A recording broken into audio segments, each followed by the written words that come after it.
Greetings, everybody. My name is Michael Bernstein, and today I'm presenting some strategies for developing adult emotional literacy. So let's dive right in with a definition. So what is emotional literacy? Emotional literacy, or EL, involves recognizing, understanding, and managing our own emotions and the emotions of others.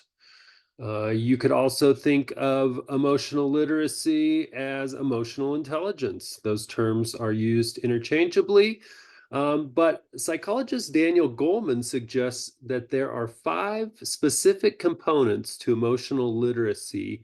And so we're going to take a look at all 5 of those components today. But again, let's start with some definitions here. First, these definitions are from Castle, but and and from Daniel Goleman. But Self-awareness. So recognizing and understanding your emotions, their impact on others, and your values, which forms the basis for good intuition, decision-making, and self-knowledge of strengths and weaknesses. Self-regulation is the ability to manage emotions effectively, staying calm, treating others with respect, and holding yourself accountable for mistakes. Motivation, setting high standards for yourself, taking the initiative, being assertive, maintaining optimism and resilience to achieve your goals. Empathy, understanding and responding to others' perspectives and emotions, respecting diversity and communicating effectively. And finally, social skills. Somebody with high social skills, people with high social skills are effective communicators. They're trustworthy team players. They're inspiring leaders who can manage change, resolve conflict, and motivate others. So, what is the role of emotional literacy in education, specifically with teachers? So research has shown that teachers with high emotional intelligence are more effective in managing classrooms and fostering positive student outcomes. Um, Research has shown that benefits of high emotional literacy include improved academic outcomes, better student behavior, increased teacher job satisfaction, and enhanced overall school climate. By the way, you'll find all of my references on the last slide here in case you want some more information. So now let's look at some specific strategies for each of those components of emotional literacy. So here we go, starting with self-awareness. This is specifically about the power of reflective journaling to enhance self-awareness in teachers. And research has shown that journaling encourages deeper thinking about personal teaching practices, decisions, and interactions with students. It helps teachers recognize patterns in their emotions and reactions to various classroom situations. It assists in understanding and managing emotional responses more effectively. It aids in uncovering underlying beliefs, values, and motivations that influence teaching behavior. It helps teachers reflect on and understand the emotional experiences of their students. And finally, reflective journaling helps motivate teachers to continuously learn and adapt based on those self-reflections in the journals. And you can find a lot of different prompts that are helpful specifically to teachers, or helpful to specific areas of that you're trying to develop self-awareness around. For example, a culturally responsive classroom would be one specific area that you might want to engage in some reflective journaling about. Next strategy is related to self-regulation. And one strategy that I've found to be a superpower when it comes to self-regulation and even just kind of understanding yourself is mindfulness practice. Okay, so there's a lot of different ways we can practice mindfulness, but no matter how you do it, research shows that mindfulness helps teachers recognize and understand their emotional states, leading to better management of their reactions to stressful situations. Just taking that extra pause when it comes to difficult student behavior or an interaction with a colleague. Mindfulness reduces stress by promoting relaxation and reducing the physiological effects of stress, enabling teachers to remain calm and focused. And that's just not while you're practicing. Let's say you're meditating. Research shows that with practice, that stress reduction effect can carry over off of the mat, off of your formal practice situations. Mindfulness also improves one's ability to concentrate on tasks and stay present, which can lead to much more effective teaching and classroom management. Look, we all need to increase our concentration these days, and mindfulness and meditation are both powerful strategies to help you do that. Mindfulness fosters a greater sense of empathy towards students and colleagues, improving interactions and relationships within the school environment. So there's a lot of different ways that you can practice mindfulness and meditation, but one form of meditation that's particularly helpful at building empathy is called metta, or loving kindness meditation. And that really is practicing extending well wishes on other humans or other living things, even including yourself. So I like this picture represents, some loving kindness towards yourself. That can be the most difficult person to extend kindness towards at some points. And then finally, mindfulness practices help identify your triggers and your patterns of behavior. It really can act as a science experiment. You are analyzing how your mind works from the inside out, and you would be very scared but surprised at what you might find with a little bit more self-analysis, or self-investigation, self-inquiry. All right, on to the next strategy. And this is all about how we can use goal setting to increase motivation. Powerful strategy for students, but also a powerful strategy for adults as well. Goal setting provides clear, specific targets for teachers to strive towards, making their efforts more focused and purposeful.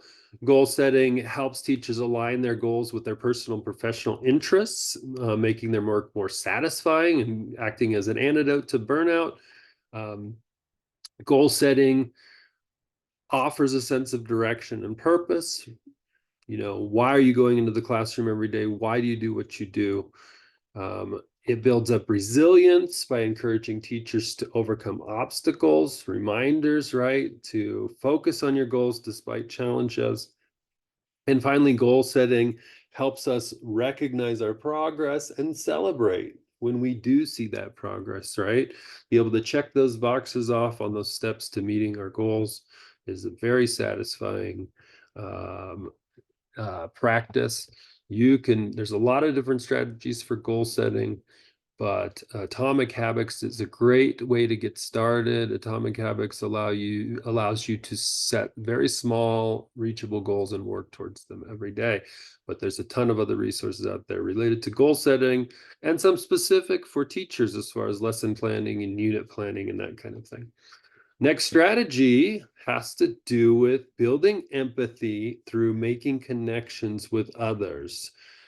Too often, I see teachers failing to make connections with their students, most importantly, their peers, also very important, and families and the people around them, and making a concerted effort, to enhance those connections can deepen your sense of empathy by allowing you to understand your students and where they're coming from, their experiences, challenges, and emotions, by building trusting relationships with them, right? So you can appropriately share feelings, and then they can share feelings back with you, so they can feel safe and comfortable and ready to learn in your classroom.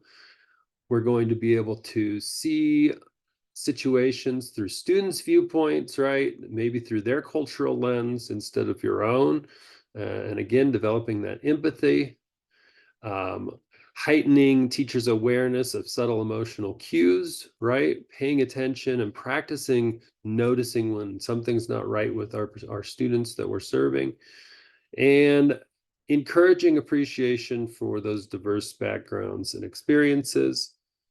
We increase our understanding of different cultures and different people and different ways that people experience life and their emotions. And last but not least, we have using professional learning communities as teachers to help refine your social skills. So I love PLCs because the whole idea is that we're working on a common problem together. And it gives us some specific tools to handle disagreements and to make sure that everyone's voice is heard in those professional learning communities. So it gives us an opportunity as educators to practice communication with our peers about sometimes difficult things, and to work together with them to share ideas and solve problems as a community. We get to practice our active listening skills and as well as speaking skills, and making sure that we are respectful in our responses and that we're honoring everybody's opinions and differences of opinions.